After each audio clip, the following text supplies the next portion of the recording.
Every man has one moment that flips a switch. The fuck this event. That one event where you look around and you say, never again. Maybe she left you, maybe your friends laughed at you, maybe you realized you're weak. It doesn't even matter. That's your FTE. You either run from it or you use it as gasoline. Most people numb the pain. The rare ones actually build from it. I want to briefly mention before I start the video that I have a full course on how to optimize your testosterone levels to get to elite levels. Go check out the link in the description. Now, everyone has their own kind of FTE or fuck this event kind of moment. But some people have one big major event that made them change. For example, like a massive rejection, or someone in your family died, or something like that. Something massive that changed your life dramatically. And there's some people like me where I have these micro traumas. So it's not this massive kind of thing, but it's just so many little things, right, that just built up. I'm just like, fuck this, right? And I'm going to talk about it right now. One of those times, I was in secondary school. I was in year 10, so I was like 15.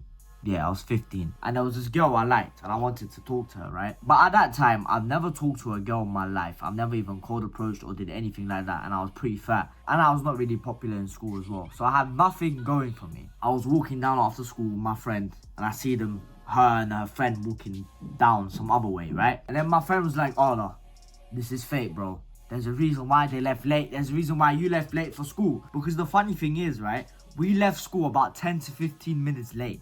So there was no one around. But coincidentally, when we left, they left as well. So my friend was thinking, fuck this, there's no better time. And me, never cold approach in my life. I was literally shaking. When I even go up to her, my friend is kind of covering me because I'm shaking that much. And then I say my lines, I go up to her, whatever. I sound like I was annoyed because that's how nervous I was, right? My voice is a bit shaky and I was being a bit loud. And then let's just say it didn't work out. Hit the heart a bit. It wasn't more like it didn't work out between both of us. It was more like she kind of rejected me. Everyone in school knows about it now. Now I don't feel good. People are talking about it, looking at me and shit. That was the girl aspect. But I'm gonna be honest, that didn't break me, right? Now, if you put on top of that, I would go boxing a lot, right? And in my boxing gym, upstairs, for the juniors, for the kids, let's say, upstairs was the good place. I went to the downstairs for like 3 months. And I got moved up pretty fast. Faster than most people would. And I got happy and shit. I remember this day so perfectly because I was about to spar and the coach would pick who you should spar. And I see like a couple of guys my size, right? Like my height, maybe a bit fatter, maybe a bit skinny or whatever. I'm looking at guys, okay, I might fight him. He's fine, okay. And then I just see this 6'4", 6'5" Dutch guy. I don't know if he was Dutch, but he was just massive. And he was not skinny either. He was built, but he was lean. I was thinking, fucking hell, imagine if my coach put me with that guy. I'll be finished. And next thing you know, the coach put me with that guy.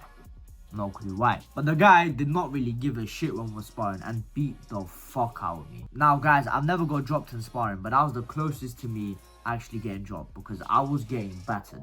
Because the guy, he had a longer reach than me. He had better technique than me. He was faster than me. I had nothing over this guy. And he's been boxing for like a year as well. And I was boxing 3 months. And I was just getting battered, hammered. I remember my nose got busted up. And I was sitting down outside the ring. And then people were trying to comfort me. I'm like, oh, fuck this. Everyone has their own FTE. But whatever it is, it doesn't really matter. As long as it motivates you to do something. Whether your thing was a breakup. It might have been your friends. Something bad happened with your friends. They snaked you out. Or something happened with your family, or something in combat sports like me, anything. But I'm going to tell you guys one thing.